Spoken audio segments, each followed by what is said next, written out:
تازه د پشتین ضمانت ومنل شو، احتمال شته چې آزاد شي. سلام دوستانو، ستړي مشي، وخت مو بخیر. د ډیرا اسماعیل خان محکمې وروسته دا ځل د ټانک سیمې یوې محکمې هم د منظور پښتین په 2 مقدمو کې ضمانت منلی دی او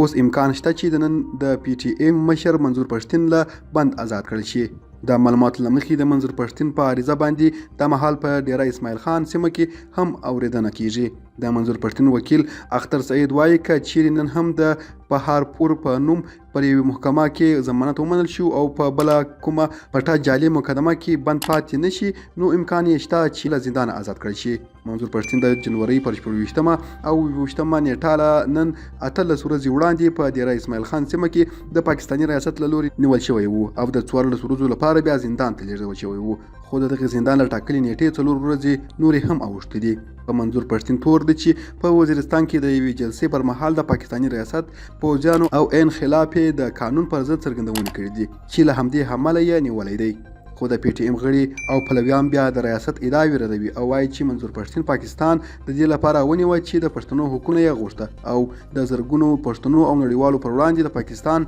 له لوري په پښتنو د شویو ظلمونو څخه پرده پورته کوله. او په ډیرا اسماعیل خان سیمه کې محکمې په منظور پښتین د لګول شویو تورونو په 2 مقدمو کې د هغه ضمانت منظور کړی دی چې نن یې په ټانک سیمه کې هم ضمانت منل شوی او یوازې د یو ضمانت اورېدو لپاره هم نن اورېدنه کیږي.